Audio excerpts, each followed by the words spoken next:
Dystopia warning. Royal edition.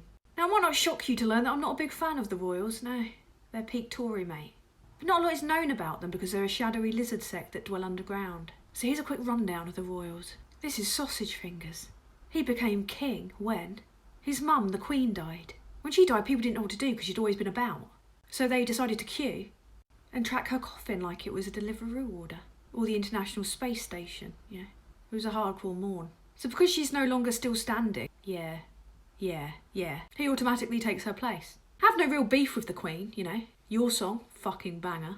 Hell of a pianist. Did have a bit of beef with, you know, her spending £12 million of our money to pay off the rape accuser of her sweaty nonce of a son. Anyway, back to Sausage. He's had a bit of a weird life. Approximately 30 years after hatching, he married sweet baby angel Diana. But she didn't do it for him because his knob didn't work. No, he was in love with someone else. His horse, Camilla. And he showed that love by shagging his horse throughout his marriage. You see, Camilla came from a long line of horses bred to shag royals. Now this left Sausage Fingers in a bit of a conundrum.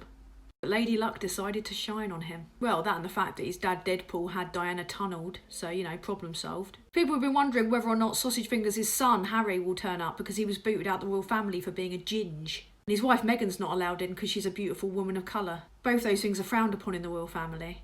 Whilst befriending nonces is actively encouraged. Now, in order for Sausage Fingers and his horse to be crowned King and Queen of England, they have to go through this process called a coronation, and I've looked into it, and it is objectively mental, yeah.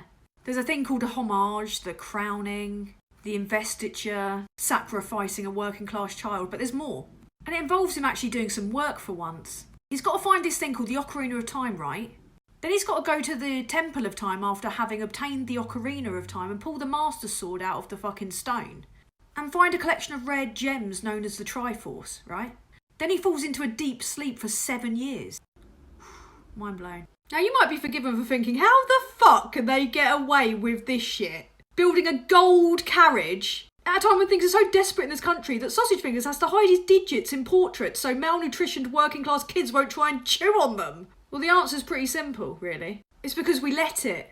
Wave that thing around, and an endless stream of spam fellas will come out and try and shag it. But they won't know why. I know why. Patriotism, nostalgia, sentimentalism, all powerful marketing tools. It's psychological warfare, mate. It's one of the longest running con jobs we've ever known. We're conditioned from birth to love that family of dysfunctional freaks. Patriotism is wielded like a weapon by the state to keep us in our place and them in theirs.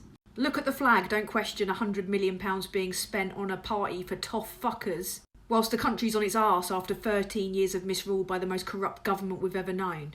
They know the people of this country don't like change and we lack the self-respect to question anything. Oh, it's just the way it's always been, isn't it? It happens because we let it. I think it's time we stopped letting it and turf out a government that doesn't serve us and a monarchy that definitely fucking doesn't.